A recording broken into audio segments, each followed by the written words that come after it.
Hello, this is Rolando Vervenzini. This is my dev commentary for the game Stranded. On this project, I focused on mainly the level design and trying to get the feel of the game to work right.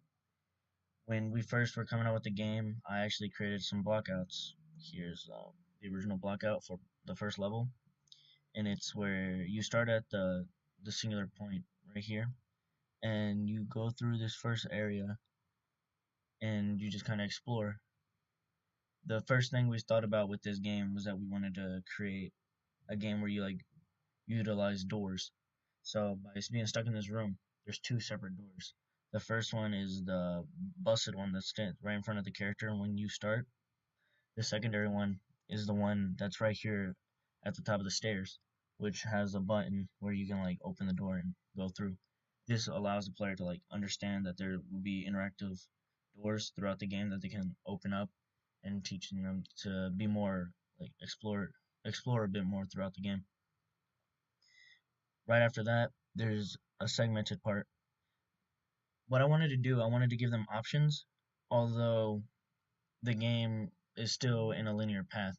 So either way the player chooses, the objective is still at the end of this room right here.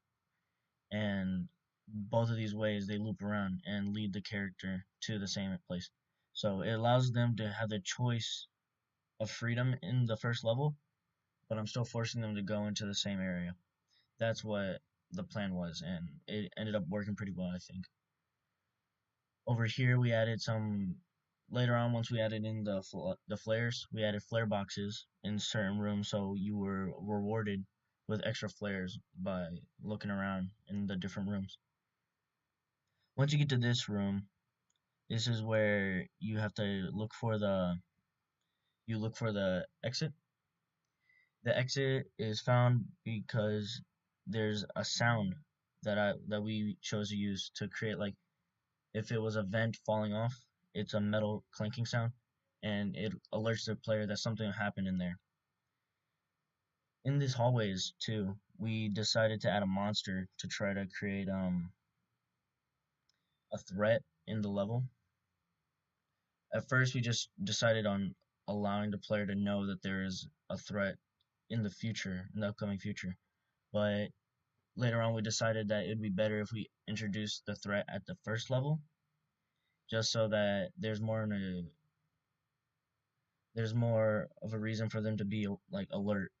So we chose to add a growl sound in this hallway when you're running around. And then once you get into this room, the monster you will spot in here. And you have to find a way to get around him to get through here and then enter the vent to enter the exit. So I'll quickly play through the first level right now. There's the alarm to allow that something's not right on the ship. The first room enters this way. There's two separate ways to go. So we choose this way. And as we keep going, you just have to keep messing with the doors. There's other rooms that we can enter. There's a firebox right there. Then you pick one up.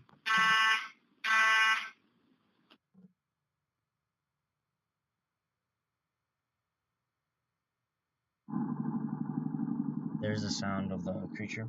I thought it was a nice, like, rumbling sound that creates more of a growl, not so aggressive, and not trying to scare the player, just to alert them that something's going on.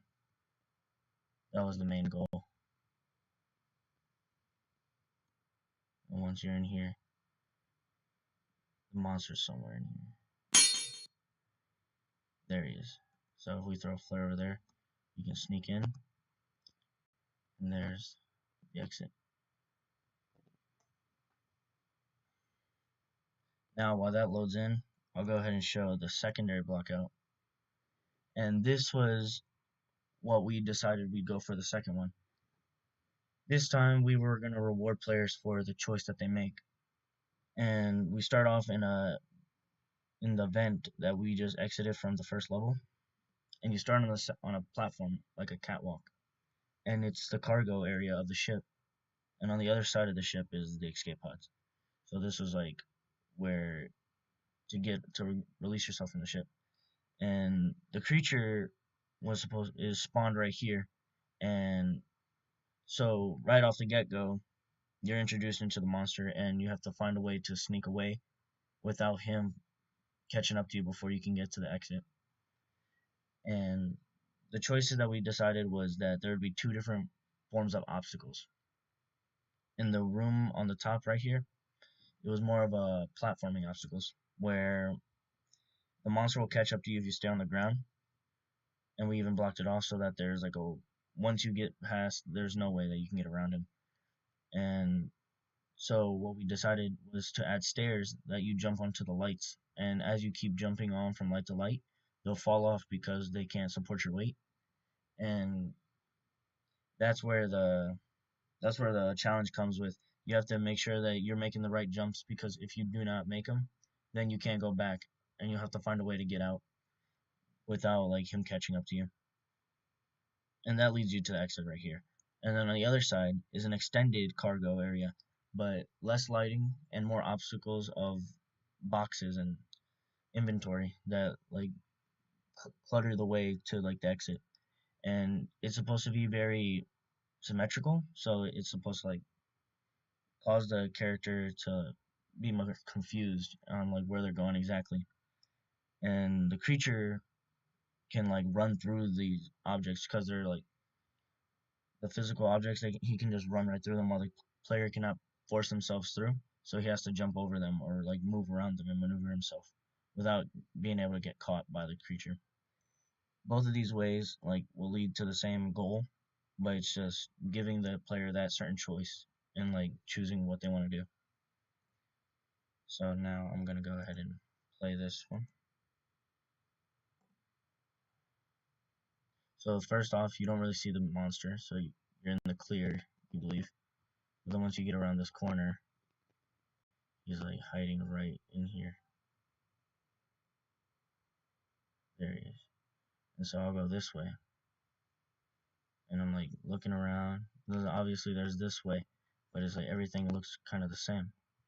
So once I go over here, is it right there behind me? I'll throw a flare, try to get away. And then I'll open this door. And see, another problem is that the doors take too long. And so we'll have to hurry and close this door so you don't get in. And there we go. That led us to the exit. We just open the final door. There. Some of the challenges that we had coming up with this game, I'd say, was trying to find more ways to move around. So just in the beginning, we just wanted to create we wanted to focus on the doors. But once we thought about that, there was too much. It was too much of a complex idea because we were trying to create too much of a system of like the doors. And in the end, we thought it'd be better to focus on the monster, since the monster was, when people were playing our prototype, they noticed that that was a bigger focus and they were more interested in the monster than the doors. So in the end, we just decided to focus on the monster. And later on, we thought, how would we like maneuver around this monster? Since the doors like take too long and the monster can catch up to you really quick, we thought maybe a sprint would work, but we thought the sprint wouldn't work that well because it would like just kind of like make the game shorter than it actually is. So we decided to add in a crouch, and the crouch helps because it allows the player to sneak around the monster, which gives it more of like a threatening vibe, and I feel it gives it a more interesting point of like playing it, because you can either be more speed runny by like trying to throw the flares to kind of distract the monster, or you can decide to be more realistic and sneak around the monster without getting caught, which I like to play either way. But the flares was another thing because we noticed that the monster could pick up on people too easily, and there was not a good way for the player to get away without just running away in general. So the flares were a solution to like stop the monster from coming towards the character and giving the players a chance to actually defend themselves against the monster in a way that's not very combative. It's more of a mental. By like messing with the monster, you are like saying that, oh, okay, I can get around him this way. I thought it was a more interesting idea, and Shannon was the one that came up with the idea, and I really appreciate him for that because it was a good idea. That's with all that, I believe that's all that we have for the game. I I really enjoyed this project. I thought it was fun. It was a different way of trying to create a first person game that I've never really tried. It wasn't very focused on horror. It was more of like trying to create more like a puzzle, but with had like, sort of like a thriller vibe. I feel because of the monster and trying to like sneak out. It was it was different, and it's something that I really enjoyed doing this semester. I would happily do it again. Thank you for your time.